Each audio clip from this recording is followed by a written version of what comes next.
Okay, this is limiting and excess reactance or stoichiometry part 2. This is the second video of the stoichiometry unit. So the topic of this is limiting and excess reactance. And so let's start off by talking about the big idea. So what are we talking about and what are we looking for? So here's a scenario. Suppose that you are in a car factory. In order to assemble a car, you need 4 tires and 2 headlights, obviously, among other things. So let's say that at your factory, you only have 20 tires and 14 headlights. So on that particular day, how many cars can you make total? Okay, so if you stop and think about it, 4 tires and 2 headlights per car, then that means that you are going to run out of tires first because you need 4 tires for every car and you only have 20 tires, right? So you can only make 5 cars. You're going to have plenty of headlights because you can make 7 cars with the headlights. 14 divided by 2 is 7, but 20 divided by 4 is only 5. So you can only make 5 cars before you run out of tires. So what that means is that tires is going to limit how many cars you can make. So that's the whole idea about limiting reactants. Okay, so a limiting reactant is any time when you run out of a reactant before the other one. It means that it's going to limit or stop the reaction from continuing and happening. So that's why we call it the limiting reactant. It limits you from your full potential in your reaction. Okay, so that also means it is completely used up in the reaction. If you notice from the car example, we have no tires left over. We used up all of our tires and we only had headlights left over. So limiting reactant is going to be the way you find that in a problem is going to be the one that is used up completely, is going to be the one that limits the reaction. Okay, so can you think of real life examples of limiting reactants when one reactant runs out? So a material that is necessary for a chemical reaction to happen, can you think of a real life example of something running out? So here's a hint. Why do you get hungry?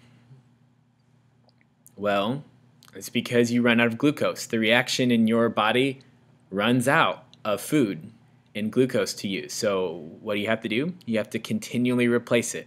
So that's why you get hungry. Why do farmers fertilize their crops? Well, it's because the process of growing a plant requires nitrogen and you run out of nitrogen. So you got to give it more. And so that means you need fertilizer. Okay, researchers are trying to make a medicine that makes the blood vessels in tumors shrink. Well, it's because in tumors, if you make the blood vessels shrink, then that means the tumor is not going to get the nutrients it needs to grow. And that means the tumor is going to theoretically die, or at least get smaller. Okay? So you are cutting off the source of its flow of the materials that require it to grow. So anytime you're doing that, you are talking about limiting reactants and stopping a reaction by cutting off the supply.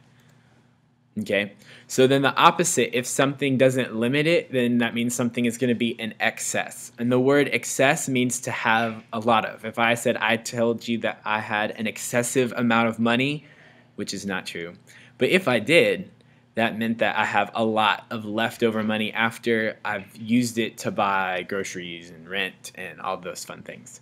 So the word excess means leftover. It's more than you need. So it's going to be the other reactant that is left over after you run out of that first reactant. It's what you have left over.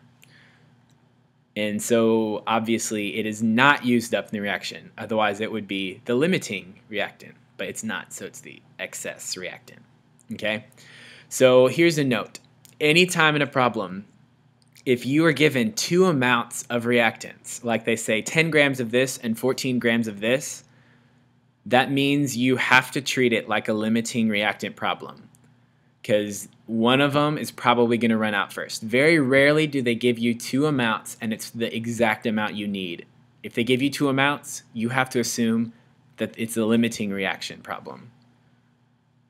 So what that means is that you're going to have to determine and figure out which reactant is used up first. Which reactant is going to be the limiting reactant, and which one are you going to have a bunch left over. And then you're going to use the limiting reactant for all calculations, and we're going to talk about that in class. So what's going to happen to the excess that we have left over? Well, at the end of the reaction, you're going to be left over with the products that you made and your leftover reactant, or the excess reactant, because the limiting reagent is completely consumed. It's gone. Poof. It's not there anymore. So here's visually what we're talking about. Okay, so you have a reaction. A plus B gives you C and D. So if it's limiting, that means you're going to start out with this. You have a very small amount of A and a very large amount of B, at least when you look at the moles. And then it's going to give you C and D. Okay, so which one's going to run out first? Well, A, because you don't have very much of it. And then B, you're going to have a lot left over. So in my beaker, what will I be left with? All of A will be used up because the limiting reactant. So I will not have any of A. B, I will still have some. It will be leftover, and that's the excess reactant.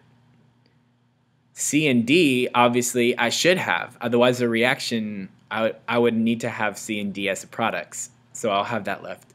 So graphically, here's a little picture of what's happening. Here's my beaker, and in my beaker, I put my little A and the B. So I have more B than A. So what's going to happen is when the reaction happens, I use up all of A, but I'm still going to have a little bit left over of B, and then I'm going to make products C and D. Okay, so one more time. I use up all of A, and that's going to use only a little bit of B, and then I'm left over with products C and D. Okay, so that's the end of this video, short and sweet, and then tomorrow we're going to talk about how to calculate problems that use this. Okay, so remember to read through the Penny Lab handout because you're finishing that lab tomorrow, and make sure you finish the practice problems on that homework worksheet. And I will see you then.